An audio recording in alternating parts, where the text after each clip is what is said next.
What's up na naman mga kaulan? So for today's video, meron kasi kaming night gala. So get ready with me para mag-prepare para sa night gala.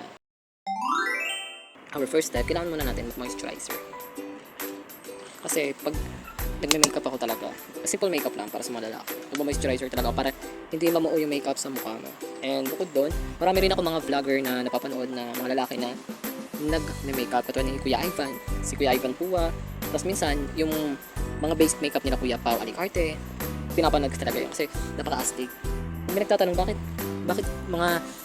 ang lalaki ka pero nagme-makeup ka? Isa lang ang sagot doon kasi gusto natin maging fresh. Tapos, siyempre pag mga gala, gusto natin mag-stand out. And siyempre para pag-picturean, hindi tayo magmukhang covered. So, pangalawa natin is serum. Para pag nilapat yung makeup sa mukha natin, hindi siya magdadry at higit sa lahat, hindi siya mamumuo o masira yung mukha natin agad. Kailangan muna natin mag-skincare bago mag-apply ng makeup.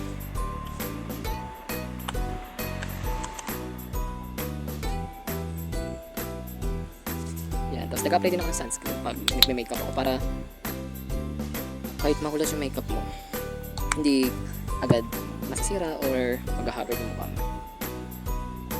Itong makeup na gagawin natin is basic makeup lang. Parang for night gala lang talaga. Hindi naman siya ganun ka-formal. So yan, pagkatapos natin mag-apply ng sunscreen, give muna natin ng saglit, siguro mga 1 minute. Tapos pag okay na, saka tayo mag-prepare ng ating makeup. Then okay na yung skincare natin. So first step natin para maayos yung pag-makeup natin. Of course, pag ako nag-makeup, inuuna ko yung mist para kapit na kapit talaga yung makeup na gagamitin mo. So patuyuin lang ng saglit. Pag tuyo na guys, ready lang natin yung ating foundation. Mag-apply lang tayo ng foundation na sasapat sa mukha natin. Hindi naman natin kailangan bonggahan pag ganito kasi basic makeup lang na para sa lalaki. So okay na yung mga simple lang, hindi ganun maraming cheche-boreche. Para hindi na pumunta pang babae yung makeup, diba? So apply lang tayo ng foundation. Ako di ko nilalagyan yung underarm kasi, yung under eye kasi underarm. Kasi yung under eye natin, kailangan nyo ng concealer para di malata yung dark spot galing sa puyat. So, yan. Ikalat lang natin, i-blend lang natin. Yan, pagkatapos natin i-blend, pag okay na. Yan, ayaw muna natin siya kumapit. Yan, diba? Hindi nalata agad yung mga tigawat natin, foundation pa lang muna. Okay, tapos next step natin, pagka-apply na ng foundation, pwede na tayo mag-apply ng concealer. Itong concealer, para matakpan lang yung puyat sa under arm. Ay! Okay. May ad, sorry. Yan. Okay, mag-apply na tayo ng concealer para hindi na mahalata yung dito sa may bandang under eye natin. Okay? Siyempre kukunin natin concealer, itong shade lang natin para di tayo magmukhang aswang. Yan. Para takip na takip talaga lahat ng ano, tapos blend lang natin siya.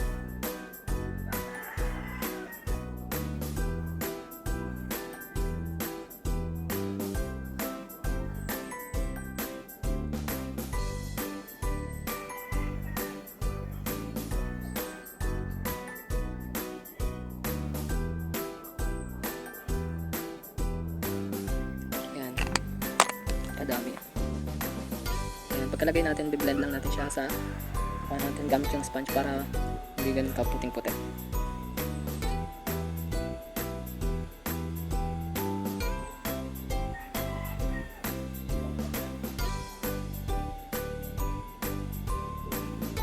Diba?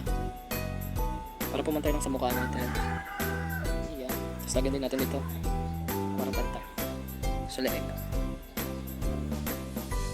Tapos pag okay na, pag malagay na natin concealer, mag-apply lang tayo ng, ako kasi naglalagay ako sa eyebrows ko na, ay sa mata ko ng brown na eyeshadow para lang mag-shimmer sa may bandang mata. Yan. Pag okay na, so tayo maglalagay ng powdered foundation. Ito yung magpapantay ng makeup natin.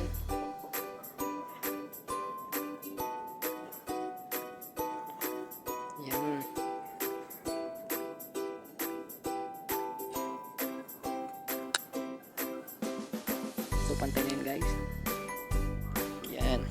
Pag nalagay na natin sa nakalagay na tayo ng powder, pwede na tayo mag-apply sa mata natin ng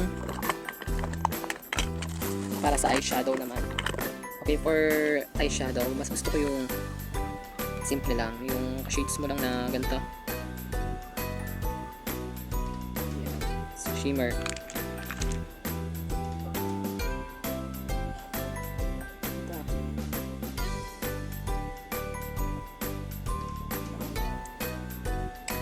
Yan, pag nakalagay na tayo dyan, next na tayo. Mag-gel na tayo na. Mag-brush na lang natin yung kilay.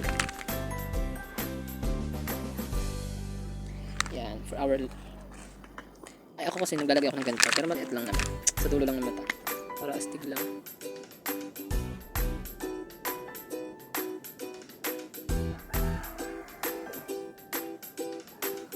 Para astig lang siya tingnan.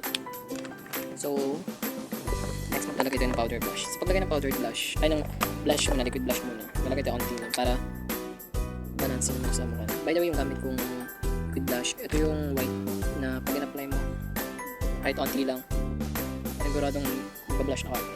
So yan, just apply lang din tayo ng powder blush para pantay na pantay yung lapat ng liquid blush. Kamay na. Yan. So pag nalagay na natin, of course, yung last touch natin ang powder.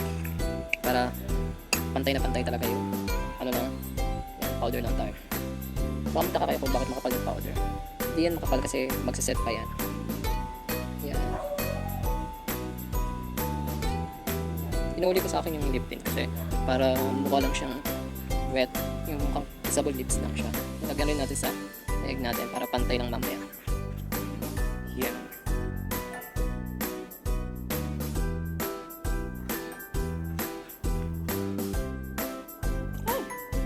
Yan, pantay lang sa ano natin. So, pag okay na, nilalas ko talaga yung lip tint para pag naglagay tayo ng ganon, hindi siya agad kumakalat. Or para mukhang fresh lang yung atake ng lips natin. So, by the way, gamit ko is lip serum lang. Yan, para mukhang astig lang. Diba? And for our... Naglalagay rin ako ng ano, the call siya. Naglalagay din ako sa ng gel para hindi ano yun. Yan. Tapos, last touch natin. Ito. Yan. Set lang natin yan. And here's the final look. Guys, and guys, kung titignan, simple lang. So, here's my get ready with me para sa night gala. And for my outfit. So, ito na yung ating costume para sa ating night gala. Umpisa from top. So, syempre naka-icons tayo para aesthetic and tie. And also our leather bag. Mas mukhang astig na diba? And naka-ano rin tayo guys. Yan, brown shoes para pareho-pareho lang. So, that's all guys para sa get ready with me. So, bye-bye!